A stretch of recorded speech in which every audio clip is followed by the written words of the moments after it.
Hello, नमस्ते बच्चों, कैसे हैं आप सब? आज मैं तो बहुत खुश हूँ क्योंकि मैं आ गई हूँ इस सुंदर सी जगह पर। और जानते हैं मेरे साथ कौन है? जी हाँ, कौवे जी। आपके पास भी हैं कौवे जी आपकी किताब में। और ये कौवे जी थोड़े परेशान हैं, इन्हें लगी है प्यास। अरे, इन्होंने तो घड़ा भी ढूंढ लिया, लेकिन घड़े में पानी नीचे है। ओहो, कंकड़ डाल डाल कर ये तो पानी को ऊपर ले आए और खुशी से पीकर चल दिए अपने काम पर। वैसे ये कौवे जी प्यासे थे, इन्हें भूख भी तो लगती होगी ना, तो आगे अब ये क्या करेंगे, ऐसा आप भी कहानी में जोड़ सकते हैं। अरे, कहीं ये कौवे जी पानी पीकर आपके घर पर तो नहीं आ गए हैं? जाइए जाइए, जल्दी से देखिए, शायद ये कौवे जी आपके घर के बाहर ही बैठे हैं और कुछ कर रहे हैं। अब बाहर जा ही रहे हैं तो क्यों ना कुछ फूल, पत्ते, डंडियां भी इकट्ठी करके ले आए और अपने दोस्तों के साथ मिलकर इनसे कोई आकृति बना दें। आकृति जैसे तितली बना दें या कोई पेड़ बना दें या आपके मन में जो आकृति आ रही है वही बना दीजिए। अब आप जो आकृति बनाएंगे वो तो होगी मजेदार, सामने आपको किताब में भी कुछ आकृतियां नजर आ रही हैं। देखिए तो इस चित्र में ये कौन उड़कर आ रहे हैं और देखिए कोई नाच भी रहा है। क्या आप इस चित्र से कुछ चीजें पहचान सकते हैं? जैसे मुझे दिख रहा है एक पेड़। इन चित्रों में से पहचान कर जल्दी से उनके शब्द लिख दीजिए। और जब शब्द लिखे हैं तो क्यों ना वाक्य भी साथ साथ बना ही डालें। पेड़ से मैं सोच रही हूँ यह एक पेड़ है। कैसा रहा वाक्य? ऐसे ही आप अपने मन से वाक्य बनाइए। ये तो हुई कहानी और शब्दों की बात, लेकिन आज मेरे पास एक मजेदार कविता है और इस कविता में आप कौवे जी के बहुत सारे दोस्तों के बारे में मुझसे सुनने वाले हैं, लेकिन मैं केवल उनकी आवाज ही बताऊंगी।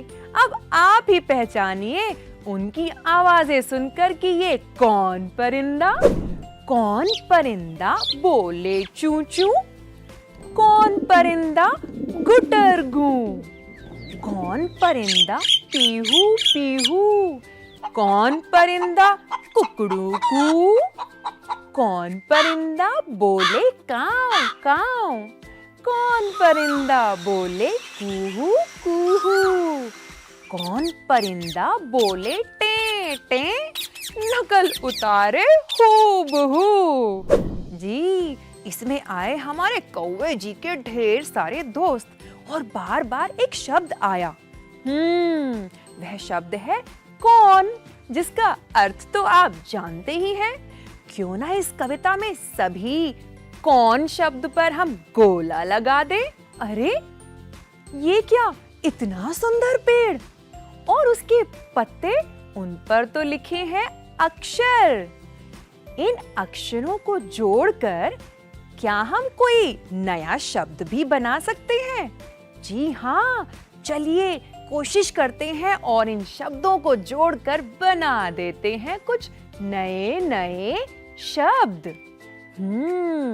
अब शब्द लिखने के बाद क्यों ना हम एक कविता बनानी सीखें जिसमें कुछ शब्दों के जोड़ देने से हमारी कविता पूरी हो जाती है। मैं आपको कविता की शुरुआत बताती हूँ और आगे आगे आप जोड़ेंगे उसमें शब्द। तो तैयार है? हमने 3 चीजें देखी कविता को पूरा करने के लिए। चलिए मैं शुरू करती हूँ। हमने 3 चीजें देखी बाबा, 3 चीजें देखी। हमने 3 चीजें देखी बाबा, 3 चीजें देखी। हमने बाग में देखी मकड़ी, वो खा रही थी ककड़ी, उसके पास पड़ी थी लकड़ी। हमने 3 चीजें देखी बाबा, 3 चीजें देखी। अब आगे इस कविता में आप जल्दी से कुछ मजेदार शब्द जोड़ दीजिए और आप भी इसे मेरी तरह गाइए अपने दोस्तों के साथ। बड़ा मजा आने वाला है। अरे मुझे तो कुछ अक्षर दिख रहे हैं और उनके शब्द दोस्त भी। जरा देखें ये कौन से अक्षरों की बात हो रही है। ठ, ध, ढ और श। और यहाँ पर हैं बहुत सारे शब्द जो अपने अक्षर घर को ढूंढ रहे हैं। जैसे एक शब्द है ठाठ, उसमें हमें सुनाई दिया ठ, तो चलिए ठाठ को ले चलते हैं ठ घर में। इसी तरह से आप बाकी शब्दों को पढ़िए और उन्हें उसी अक्षर के घर तक पहुंचा दीजिए। और इसके बाद थोड़ी सैर करने भी जाना बनता ही है, तो क्यों ना आप बाहर जाएं और अपने आसपास के पेड़ पौधों को देखें और उन्हें पहचानने की कोशिश करें। अरे आप उनका चित्र भी बना सकते हैं और उस चित्र के साथ कुछ शब्द भी लिख डालिए और इसे कक्षा में सभी को दिखाइए। तो जब तक आप बाहर जाकर उन पेड़ पौधों के चित्र बनाइए, मैं आपसे फिर मिलूंगी। अलविदा।